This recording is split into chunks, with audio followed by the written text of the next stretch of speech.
वक्फ संशोधन बिल 2 अप्रैल को 12 बजे सदन के पटल पर रख दिया जाएगा, ऐसा कहना है संसदीय कार्य मंत्री किरेन रिजिजू का।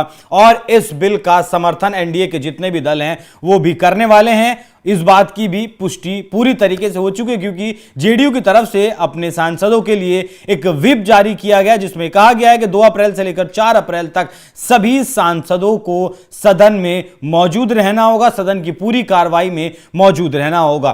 किरेन रिजिजू की तरफ से बताया गया कि इस बिल पर 8 घंटे चर्चा होगी। मतलब अगर 12 बजे बिल पेश होता है तो लगभग 8 बजे तक, और अगर थोड़ा टाइम, यह भी कहा गया है कि थोड़ा बहुत टाइम आगे पीछे हो सकता है, 12 में 12:30 भी हो सकते हैं और 12 में 11:30 भी हो सकते हैं। लेकिन सवाल यह है कि अब इससे पहले सदन में भी लगातार लल्लन सिंह बोलते आए थे, वो वक्फ बिल का समर्थन लगातार करते आए थे। लेकिन बात करें अगर 31 मार्च को जेडीयू की तरफ से इसमें जो जेपीसी है, जेपीसी को 3 प्रस्ताव भेजे गए, सुझाव भेजे गए और कहा गया कि अगर ये सुझाव माने जाएंगे तभी हम इस बिल का समर्थन करेंगे। तो वक्फ बिल पेश होने के लगभग 48 घंटे पहले जेडीयू की तरफ से यह दांव चला गया था और यह दांव बिल्कुल ठीक बैठा है। इस दांव को, इस प्रस्ताव को, जो 3 प्रस्ताव भेजे गए थे जेडीयू की तरफ से, उन्हें मान लिया गया है सरकार के द्वारा और इन महत्वपूर्ण सुझावों को शामिल भी उसमें वक्फ बोर्ड की जो कमेटी है उसमें कर दिया गया है। इन सुझावों में जो था,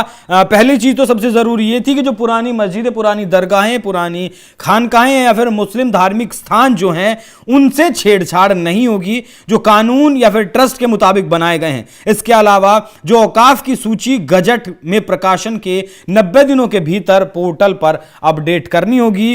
वक्फ परिषद में पदेन सदस्यों के अलावा 2 सदस्य गैर मुस्लिम होंगे। वक्फ बोर्ड में वक्फ मामलों से संबंधित सचिव पदेन सदस्य होंगे। अब जो स्टैंड था वो साफ कर दिया गया है जेडीयू की तरफ से। ये बहुत बड़ी जीत फिलहाल बीजेपी की बताई जा रही, क्योंकि इससे पहले चर्चाएं ऐसी चल रही थी कि कहीं ना कहीं दोनों पार्टियां साथ समर्थन तो ऊपर से कह रही हैं लेकिन अंदर से कहीं ना कहीं कुछ गड़बड़ है, जिसकी वजह से अब तक उन्होंने अपना स्टैंड साफ नहीं किया है। लेकिन अब जेडीयू ने अपना जो स्टैंड था वो साफ कर दिया है और जेडीयू के नेता इस बात का इंतजार कर रहे हैं कि पहले बिल को सदन में पेश किया जाए, उसके बाद ही कुछ कहना सही होगा। अब तक इस बारे में ये कहा जा रहा था, लेकिन अब वैसा नहीं होगा। इससे पहले पार्टी ने अपने सुझाव सरकार को भेज दिए थे। उनके अलावा एनडीए में शामिल जो सहयोगी दल टीडीपी था उसकी तरफ से भी सहयोग जो प्रस्ताव थे वो भेजे गए थे और उसी हिसाब से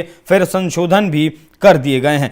तो जो वक्फ संशोधन बिल, वक्फ अमेंडमेंट बिल जो पेश होना है सदन में 12 बजे, उसमें पहले प्रस्ताव भेजा गया जेडीयू की तरफ से और फिर प्रस्ताव भेजे गए टीडीपी की तरफ से, और दोनों ही पार्टियों के जो प्रस्ताव थे वो मान लिए गए हैं। यही कारण है कि अब दोनों ही पार्टियों ने अपना स्टैंड क्लियर कर दिया है, बल्कि जेडीयू की तरफ से व्हिप भी जारी कर दिया गया है। उसके सांसद 2 अप्रैल से लेकर 4 अप्रैल तक सदन में मौजूद रहेंगे। साथ ही जेडीयू की तरफ से एक प्रस्ताव में यह भी कहा गया था कि जो वक्फ संपत्तियों का जो ऑडिट करेगा या फिर जो देखरेख करेगा, या अगर किसी संपत्ति पर विवाद होता है उसके ऊपर कलेक्टर के ऊपर भी कोई अधिकारी वो तैनात कर सकते हैं। और जो अब तक राज्य सरकारों को अधिकार मिल रहे थे वक्फ बोर्ड को लेकर, वो अधिकार जारी रहेंगे, उन अधिकारों में कोई कमी नहीं आएगी। और ये जो सुझाव थे, जो प्रस्ताव था, ये सरकार ने वक्फ बोर्ड का जो संशोधन है उसमें